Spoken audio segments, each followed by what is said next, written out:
Hi guys, welcome back to my channel. My name is Fabio Palvelli and I'm a designer.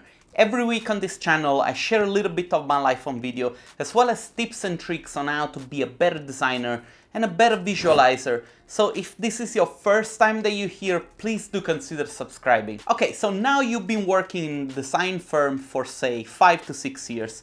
And you're ready to go solo. Great, this stuff gets me really excited. Wait, you said you only worked 2 years in a firm and now you want to go solo? Well, that's not ideal, but maybe you have your own reasons and I accept that. Anyway, keep listening, maybe there is something good in this video also for you. There are a few things we have to go over first before you go solo, just to be sure that, you make all the right moves. As a starter, I'm guessing that the reason why you want to go solo is that maybe you have landed some freelance gig, or maybe a client approached you directly, offering you to do some work.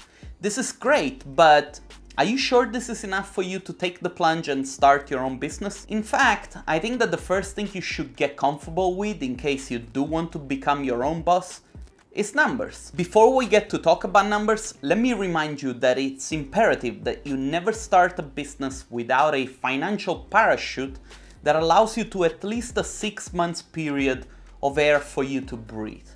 So if anything happens, you're covered for 6 months. Even better, if you're really serious about opening your own creative agency, you should be aware that it will be a lot of work. So as an exercise, you might as well start working on your own private projects whilst keeping your 9-to-5 job. Work at night, work on weekends, work during holidays, and see how long you can last without breaking down mentally. I know it doesn't sound fair, but trust me, being your own boss is going to be a lot of you doing things that don't seem fair. So you might as well get used to it. At the same time, if you really hate your job and you feel like quitting right now without thinking about it too much, and I've been there, well then try to get another job. It doesn't have to be a design job, just any job that allows you to make ends meet. When it comes to your own business, having financial freedom will always help you to make better decisions. Okay, so now let's talk about money. The fact that you just landed a freelance gig alone is not assurance that you will get more gigs in the near future. Of course, at the same time, you need to get yourself out there in order for you to get more gigs. In fact, the more jobs you will land, the more probabilities you will have to get more work in the future. This is called prediction, it has to do with statistics, and it's a common factor you need to monitor when running your own business. Now, this is not a video about statistics. I just want you to understand the idea of prediction and why you should not blindly jump into opening your own business too soon. I'm going to try and break it down for you. Watch out, this is an oversimplified example. In real life, you should be really careful when making predictions because you should keep track of way more variables than the ones that I'm about to indicate to you. Say that the first year that you go solo, you land one job and that job makes 4K. You have an estimated yearly income of 4K.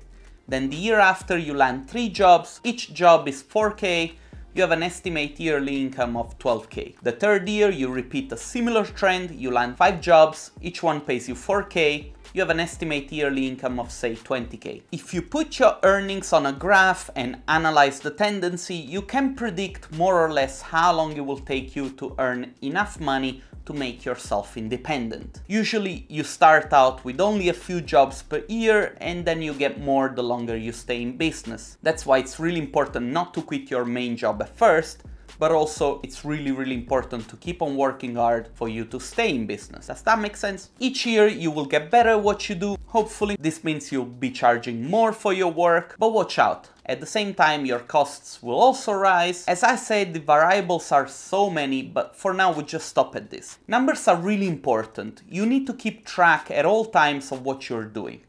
Are you making money? Are you losing money? Are there processes in your business that you are not exploiting well enough in terms of optimization? Once you get the hang of it, understanding money is a great skill that every entrepreneur needs to have. If you decide to go solo to focus on your art, well, I have bad news. Going solo is probably 75% of the time writing emails, filling spreadsheets, and doing general housekeeping. Yeah. Now, let's talk about clients. Where do clients come from? Great question. Glad you asked. Okay, this is the biggest trick you want to use when you first start your business. Tackle studios that do the exact same thing you do and offer them your services on a freelance base. Do not get clients at first. Clients are demanding. You need to manage them. You need to do follow-ups. There are meetings you need to attend, phone calls you need to make. Clients are much better negotiators than you are, and depending on your experience with clients, they'll try to push you around to get what they want and pay you less. Yeah, clients are a Instead, if you collaborate with a studio, the studio might be interested only in your skills as well as your creative abilities. These might give you the time for you to develop project and client management skills while still doing the most fun part of your job, which is creating things. Studios are always looking for talented people. When working with a studio, you might be earning a little bit less than working directly with a client, but it will save you a lot of headache. I strongly believe that in the long run, this can be a lot more beneficial. Another important thing to mention, if you're thinking of becoming your own boss so that you can do what you love, more often than not, doing what you love ends up being the thing that you will hate the most. The idea of loving what you do starts from within yourself. You need to be the person that finds that inner balance, because work is work and it will always be work. What you need is for you to love the idea that no matter what, you're going to be there, ready to fight every single day. Entrepreneurship is not for everybody. Accept this. If you do this for say 3 years and you're still not able to get clients, you still struggle to make enough money, you still have trouble producing work that gets you excited in the morning, then you should probably consider to let go of the idea, at least for a while. Look for a job instead. I'm not trying to discourage you and I'm not trying to patronizing you, but maybe there is a chance that you were not ready to fly solo yet. Maybe all you need is to work with someone that can mentor you and help you to get there. Also, you should probably question whether or not what you do is dictated by your ego. Ego is one of the most poisoning factors in business.